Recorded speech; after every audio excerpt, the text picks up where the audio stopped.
watching on Biznetworkguy.com. I'm just about to tell you a little story and a tale of caution.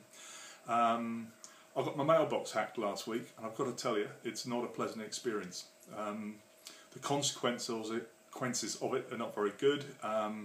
You have a lot of work you have to do to put it right. You have to contact a lot of people to tell them in your address book what's happened. And in this case, it had a very unfortunate end for one good friend of mine, which I'll tell you about in a minute. So there I am.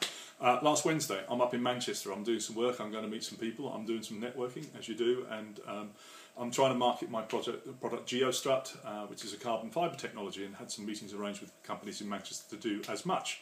And around about 10:45 in the morning, I got a call from somebody I describe as a good acquaintance of mine. I've known him many, many years, but I don't certainly expect calls off him on a regular basis.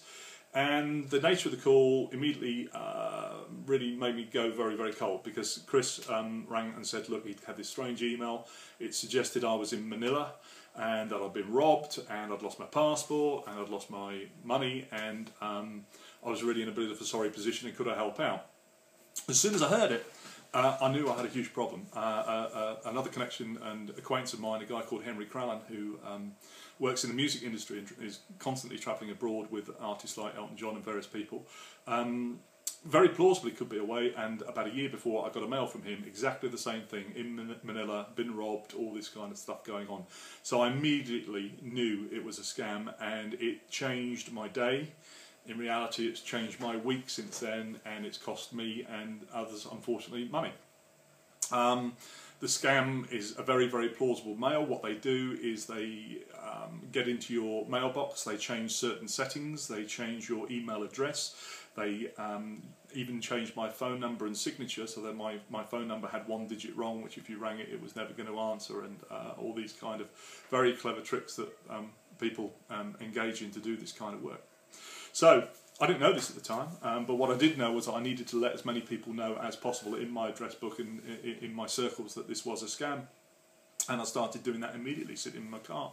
Rang the guys I was having the meeting with, told them I was going to be late, and they understood because of the nature of what was going on.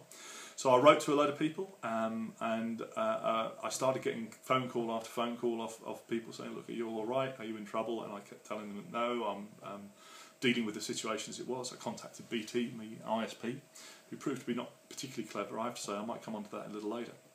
And then I got a phone call off, a very unfortunate phone call off somebody, I won't mention the name or where from, and they got caught, and they sent some money, which was really, really bad, and put a whole new slant on the proceedings. So what do you have to do? You have to get into your passwords, you've got to change all your accounts, and certainly immediately the ones that that could be costing you money. So eBay, Amazon, your PayPal account, all these different things. And you know, you get to the position of thinking, well, how did it happen and why did it happen? And the only thing I could think of, and we're still investigating it, it's still investigated, was I got a link off a very good friend of mine a week or so before, which, because I was doing a lot of work with this guy, I didn't really think too much about it, clicked on the link, and what do you know, something started happening with my browser, which I switched off, ran all the security checks, nothing came up, and it all seemed okay, but obviously something's gone wrong. I rang a couple of mates who were in IT, one with which is a forensic scientist, ex-police officer who works in computer forensic science.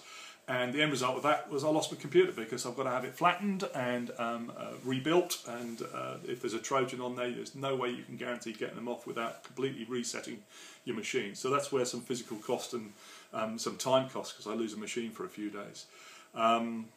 I probably spent 3 or 4 days working on the passwords and getting them all straightened out, and I think we're sort of back in recovery. The BT internet mail system that I use, I'm not so keen on it anymore, and I'm going to translate across to different solutions, because the backup from there particularly wasn't very, very good, and seemed awkward at best. You know, the worst bit about it, since I've been working online, I adopted a system called RoboForm, and it's a magnificent piece of software which manages multiple passwords and looks after them for you. It takes all that pain away of remembering everything.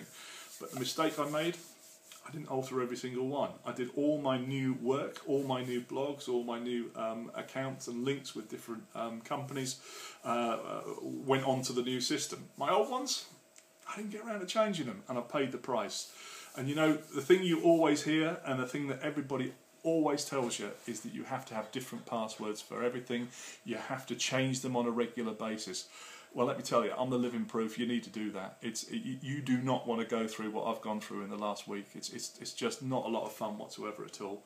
And I can't recommend that you you know, if you've been living that way, like I tell you what, an awful lot of my friends have, and I've obviously spoken to people about this, that they just keep the same passwords for multiple different accounts and they haven't changed them for 2 or 3 years. Well, these guys are out there. They're very, very busy. They're very, very active, and you know, protect yourselves. Look after yourselves. I'll put a note in about RoboForm at the bottom of this. I'll do some more notes on a little bit more detail on what's happened in the last few days when I put this post in. But be careful out there. It's not a lot of fun. You've got to get yourself sorted out and get yourselves protected. That is my top tip of the week from Biznetworkguy.com. Hope you've enjoyed watching it. I'll probably try and do a couple more of these in the near future, and have a great day. Thank you very much. Bye-bye.